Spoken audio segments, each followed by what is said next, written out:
Queridos irmãos e irmãs, hoje pela manhã nós celebrávamos a liturgia, de modo especial, pelas almas dos fiéis falecidos. Eu dizia na homilia de manhã que quando nós rezamos pelos fiéis falecidos, a primeira coisa que nós precisamos entender é que nós não rezamos para que eles sejam salvos. Os fiéis falecidos que nós rezamos são aqueles que estão no estado de purificação no purgatório, e nós rezamos para que o quanto antes Deus apresse essa purificação e eles entrem no céu. Aqueles que estão no purgatório já estão salvos. O purgatório é sinal da bondade de Deus, é sinal da misericórdia de Deus. Queira Deus e nós queiramos que pelo menos cheguemos no purgatório, porque se chegarmos no purgatório, estaremos salvos, mas estaremos no estado de purificação para entrarmos no céu. E todo aquele que entra no céu, e ninguém entra no céu sem a mancha do pecado, todo aquele que entra no céu é santo. Por isso que essa solenidade que nós estamos celebrando já agora, a solenidade de todos os santos, não são somente os santos canonizados pela Igreja, eles também. São João Paulo II foi canonizado, Santa Teresinha, São Pio de Petreutina, tantos outros santos. Esses foram canonizados, foram reconhecidos publicamente pela Igreja, que estão no céu intercedendo por nós. Mas mesmo aqueles que não foram canonizados e que estão no céu, também são santos. A palavra santo significa separado. Aqueles que estão no céu foram separados por Deus, foram purificados, estão sem a mancha do pecado. E a santidade humana, ela é participação na santidade de Deus. A Santíssima Trindade é santíssima, é santa. Deus é santo, santo, santo. O Antigo Testamento já conhecia essa verdade. E a nossa santidade humana, a santidade daqueles que alcançam essa graça, é participação na santidade de Deus. O evangelho que a igreja nos coloca para essa solenidade é o início do capítulo 5 de São Mateus. Do capítulo 5 ao capítulo 7 de São Mateus é o Sermão da Montanha. Nós estamos no início dele, o início do Sermão da Montanha, os 12 primeiros versículos. Se eu fosse falar tudo aqui, né, bem-aventurados os que choram, bem-aventurados os que são pobres em espírito, né, ficaríamos muito tempo. Mas as bem-aventuranças são um retrato da vida de Jesus, da Virgem Maria e também dos santos, também daqueles que chegaram ao céu. E bem-aventurado significa feliz. Então Jesus está dizendo, começando o Sermão da Montanha, é como se ele estivesse nos dando uma receita.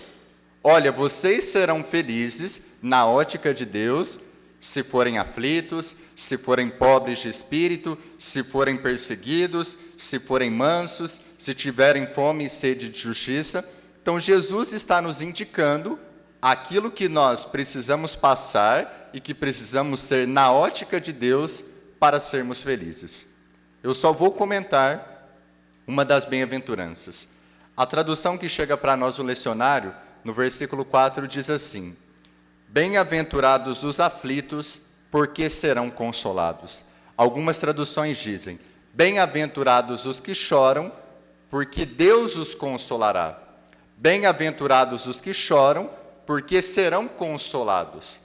E nós vivemos num tempo, e na verdade toda a nossa vida, as situações que nós vivemos, são situações, é um tempo que nós estamos vivendo na sociedade, em que nós estamos sujeitos a estarmos aflitos, em que nós estamos sujeitos a chorar. Tem dois extremos, tem gente que chora demais e gente chora de menos. Tem gente que olha uma coisinha e já começa a chorar, é muito sensível, né? Manteiga derretida, faz parte, é personalidade, né? Eu acho que eu já sou do outro extremo, né? Se um dia vocês me verem chorando, é porque meu choro é sincero. E se me verem chorando de soluçar, é porque a coisa está feia. Mas todos nós estamos sujeitos. Nós choramos quando algo nos angustia, nós choramos quando nós perdemos alguém. Hoje na missa eu vi algumas pessoas mais emocionadas. Nós choramos, né, por alguma situação que às vezes nós não conseguimos resolver. Então nós estamos sujeitos a chorarmos. Nós estamos sujeitos a estarmos aflitos. E o que é a consolação que Deus pode nos conceder? O que é consolar? É aliviar a dor, aliviar o sofrimento, aliviar o choro, aliviar uma angústia. Então, se nessa vida nós estamos aflitos, nós passamos por aflições, se nessa vida nós em alguns momentos choramos, se nós confiamos em Deus, se nós temos a nossa experiência de fé, nós podemos ter a certeza de que por Deus nós seremos consolados. Na maioria das vezes, não pelas pessoas, não pelos acontecimentos, mas em Deus nós seremos consolados. E isso nos leva também a pensar na primeira leitura da liturgia de hoje. A primeira leitura do livro do Apocalipse, a gente escuta a palavra Apocalipse, a gente pensa, nossa, é o livro do fim do mundo, né? Quando a gente fala Apocalipse, gente, o livro do Apocalipse, que foi escrito por São João, foi um livro escrito, pelo contrário, para ser uma mensagem de fé e esperança para os primeiros cristãos que estavam sendo perseguidos.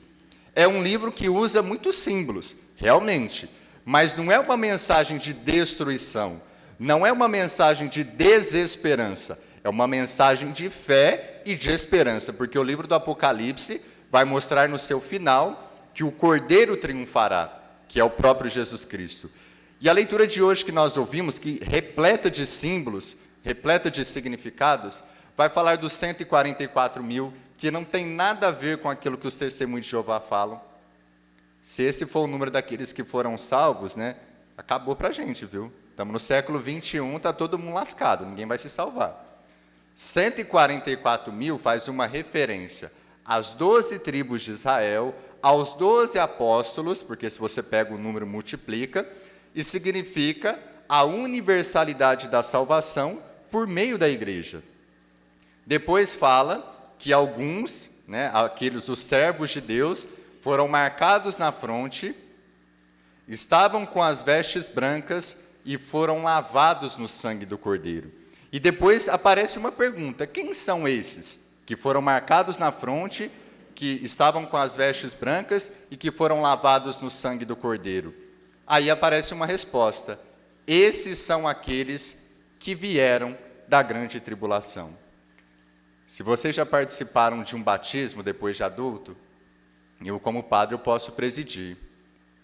No batismo, olha a sabedoria da igreja. Se faz o sinal da cruz naquele que é batizado. Geralmente, aquele que é batizado traz a veste branca, e ao ser batizado, aquela pessoa, aquela criança ou adulta, é lavada no sangue do Cordeiro. Então, nós que somos batizados, que fomos marcados na fronte, nós que colocamos a veste batismal, nós que fomos lavados no sangue do Cordeiro, se nós viermos, se nós passarmos pela grande tribulação, nós seremos salvos. Gente, essa vida é uma grande tribulação. Essa vida faz parte, é assim mesmo a nossa caminhada. A Salve Rainha vai dizer que é um vale de lágrimas. Então, nessa vida, nós teremos tribulações. Nessa vida, nós teremos combates.